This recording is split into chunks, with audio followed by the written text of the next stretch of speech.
Ang mabuting balita ng Panginoon ayon kay San Lucas.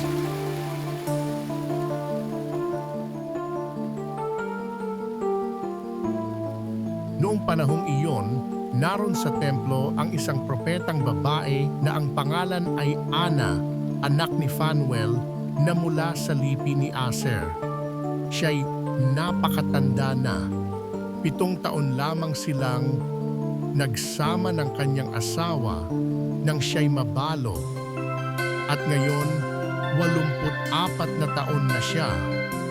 Lagi siya sa templo at araw-gabi sumasamba sa Diyos sa pamamagitan ng pag-aayuno at pananalangin. Lumapit siya ng oras ding iyon at nagpasalamat sa Diyos. Nagsalita rin siya tungkol kay Jesus sa lahat ng naghihintay sa pagpapalaya ng Diyos sa Jerusalem. Nang maisagawa ng mga magulang ni Jesus ang lahat ng bagay ayon sa kautusan, bumalik na sila sa kanilang bayan sa Nazareth, Galilea.